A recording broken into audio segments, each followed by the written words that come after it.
Сайн байцгаана уу эрхэм мөндөд үзэгчдээ. Эх орны өглөө хөтөлбөр маань эхэлж байна. Энэ удаагийн боловсролын булангаар маань Smart Dent шүдний эмнэлгийн эмч Жалжаргал маань өргөд оролцож байна. Та сайхан амарсан уу? Сайн байна уу? Энэ өглөөний мэндийг хүргэе. Та сайхан амарв уу? Сайхан амарлаа.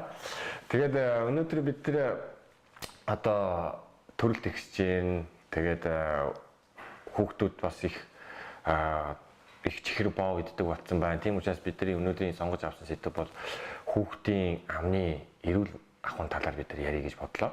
Тэгээд одоо яг мэргэжлийн орчинд нь бас ажилтдаг хүний хувьд өөрөө чинь ихний асуулт бол ер нь хүүхдээ эцэг эхчүүд шүдний эрүүл ахуйд яаж сурах ёстой, шүдний эрүүл ахуй гэж яг юу гэдгийг, амны хүндийн бас эрүүл ахуй гэж юу гэдэг талаар бид телевиз үзэж байгаа үзэгчтэй мэдээлэл өгье гэж бодлоо. Тэлгүй яах вэ? Хүүхдийн одоо нэг амны хөндийн эрүүл ахуйн талаар ярихын тулд эцэг эхчүүд ер нь бол шүд ургаж эхэлснийхэн дараа амны хөндийг нь одоо эрүүл байлгана гэдэгт анхаарч эхэлдэг. Гэтэл хүний шүд ураг бүрэлдэж явах явцад бол шүдний маань их өсвөрөөр тавигддаг байхгүй юу? Тэгэхээр бид нарт хүүхэд байх үеийн сүүн шүд том болсны дараа байдаг байнгын шүд гэж байдаг ч тийм.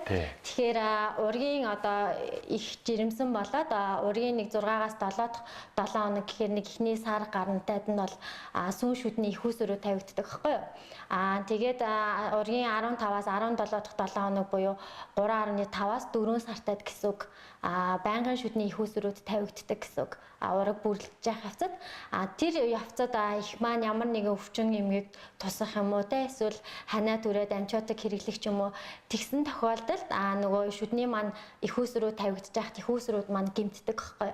Тэгэхээр ураг дотроо гэмтдэг гэсэн үг. Тэгэхээр бид нар нөгөө хүүхэд төрлөө те тэгээд анхны нөгөө нэг цахиур нь цухуулсан үедээ бас ийм хатуу үеийн эмгэгтэй ч юм уу тиймэрхүү хүүхдүүд төрөх магадaltaй учраас бид нар эрүүл шүдтэй хүүхэдтэй болохын тулд ураг байхаас нь эхлүүлээд одоо ээж өөртөө жирэмсэн их өөртөө их анхааралтай байх хэрэгтэй гэсэн үг. Тэгжээж дараагийн шүднүүд маань эрүүл байна гэсэн үг. Тэгэхээр ургийн хөгжлийн үед нь бид нар анхаарах нь байна. Сүүн шүдтэй болсон үед нь анхаарах нь байна. Байнгын шүдтэй болсон үед нь анхаарах нь байна. Тэгжээж бид нар яг цогцоор нь эрүүл шүдтэй хүүхэдтэй болно гэсэн. Ер нь шүд сорох шалтгаан ер нь хэдэн төрөл байдаг юм бол ямар шалтгаанууд байдаг юм болоо? Хүүхэд шүдтэй болж эхлэнгууд л шүд цоорох асуудал гарч ирнэ гэсэн үгт те. Тэгэхээр шүд цоороход нөлөөлдөг хит хитэн шалтгаанууд байгаа. Нэгдүгээр гэх юм бол тухайн шүдний хэлбэр хэмжээнээс өөрийнх нь одоо анатомийн бүтцээс шалтгаална гэсэн үг. Нэг гэсэндээ эцэг эхээс заяасан генетикийн хувьд л гэсэн үг шүү дээ тийм. Гэхдээ нөгөө яг генетик гэж ойлгож болохгүй л да. Яг үүдэн шүднүүдийн хэлбэр хэмжээ ямар байдаг вүлээ, агаа шүднүүдийнх ямар байдаг вүлээ гэдгээс шалтгаалаад бүтцээс нь гэсэн үг байхгүй юу? Тэрнээс шалтгаалаад одоо үүдэн шүдийг бодвол агаа шүд маань ийм төвгөр ховол хонхор ихтэй байдаг байхгүй юу? Тэгэхээр цоорох магадлал бол өндөр гэсэн үг үүдэн шүдээ бодвол тэгээ хамгийн дөрөнд цооролт өртдөг байхгүй юу? Тэгэхээр нэгдүгээр бүтцээс нь шалтгаална гэсэн үг. Хоёрдугаарт бол мэдээж хоол хүнс те.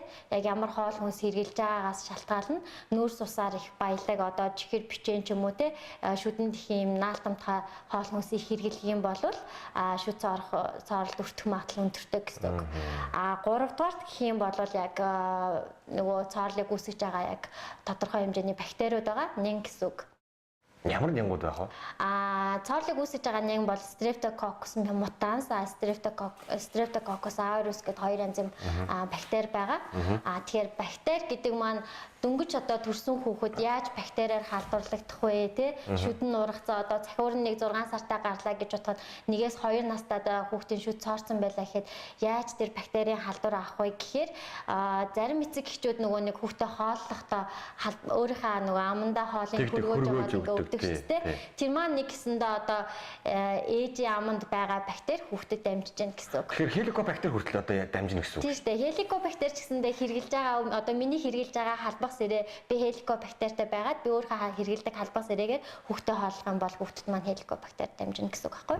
Тэгэхээр тэд нартэй ялгаагүйгээр одоо нэг бактери маань тэгж халдварлагддаг замтай. Тэгэхээр энэ гурван хүчин зүйлс маань гуруула тустай байх юм бол жишээ нь таны хүүхэдтэй нингийн халдвар одоо ингээд ээжээс авчлаа гэж бодъё. Тэгэхэд нүүрс ус ихтэй хоол хүнс иддэггүй байхад цоорл үүсэхгүй гэсэн үг.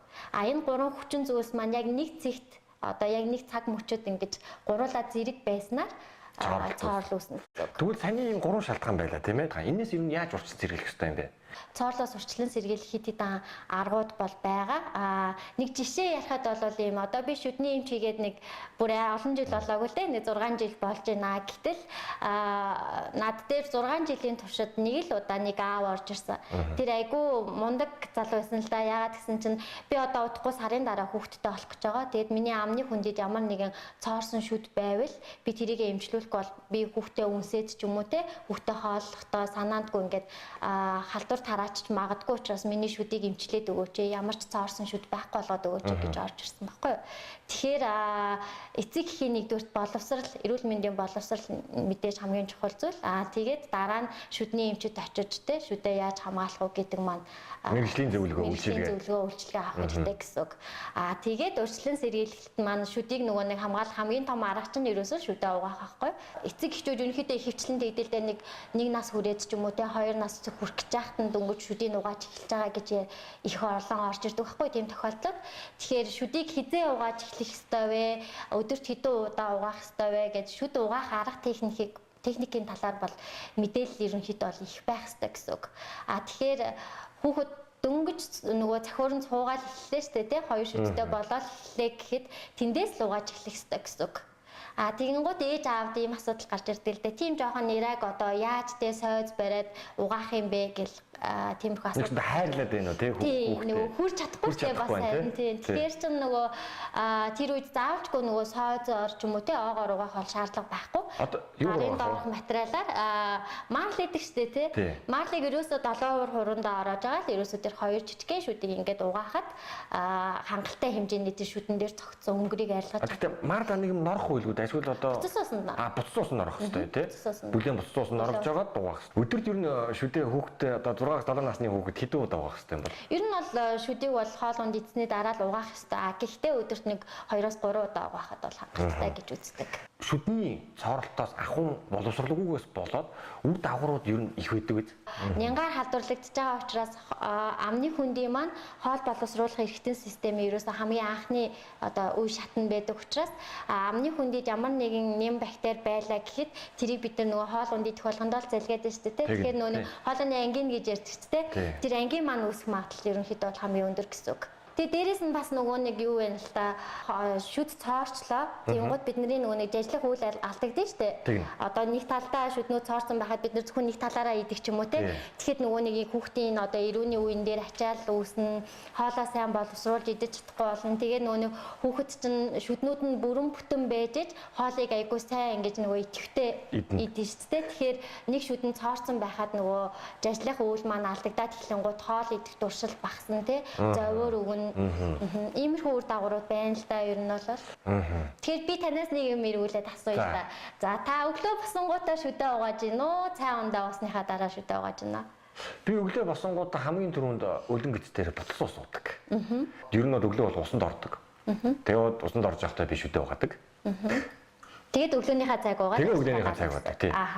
Энэ маань тэгэхээр ерөөсөө нөгөө шүд угаалтын маань буруу арга техник явагдаад байна гэсэн үг байхгүй юу? Тэгэхээр бид нар яах ёстой вэ гэхээр хамгийн түрүүнд өглөө бослоо те нүүр амаа угаачаад нүрээ угаачаад тэгээд цай ундаа угаад тэгээд араас нь шүдээ угаачаад гарч явах ёстой гэсэн үг. Тэгэхээр нөгөө нэг өглөөний уусан хоол ундны үлдэгдэл маань цагаан уусныхаа дараа шүдээ угаахаар шүд маань цэвэрхэн болоод өдрийн туршид тэгээд өдрийн хоол хүрч. Тэгвэл одоо өглөө бид нар хүүхдээ бас цэцэрлэгт дүүнэрээ цэцэрлэг тавиачдаг. Тэгэхээр чи цайг нь уулгачаа шүдийг нь угаалгачаад цайг нь уулгаад тэгээд ховцны үсгээ аваа гардаг шүү дээ цэцэрлэг рүү. Тэгэхээр буруу хийгээд байна. Буруу болоод байна гэсэн үг байхгүй юу? Ер нь 3-аас 7 насны хүүхдийг жилд хэдэн удаа шүдийн эмнэлэгт ер нь үлэгт хамруулж авах хэрэгтэй юм байна. Ер нь бол 6 сар тутам гэхээр жилдээ 2 удаа гэсэн үг. Заавалчгүй 2 удаа эмчэд очих хэвээр. Тэр хүүхэд өвдсөн ч байсан, өвдөөгүй ч байсан очих хэвээр гэсэн үг. Тэгээд нөгөө зарим хүүхдүүд байна л да шүдэн цоорох хандлага өндөртэй хүүхдүүд байна. Зарим хүүхдийн одоо нэг шүдэн л цоордог байхад 2-3 шүдэн ингээд дараалал цоорчдаг ч юм уу те. Тиймэрхүү шүд цоорох өвчнөд өвтөмтгий тийм бүлэг хүүхдүүдийг бол ер нь бол 3 сар тутамдаа нэг удаа үзүүлж авах шаардлагатай гэсэн. Хүний физиологоос нь өөрөөс хамаардаг байна таарч тийм ээ. Шүдний анатомийн бүтцээс нь хамаардаг. За баярлалаа цал жаргалын чат. За баярлалаа. Эх орны өглөө хөтөлбөр маань дараагийн дугаараараа иргэн уулзцай. Та бүхэн өглөөг сайхан өнгөрөөгөөрэй.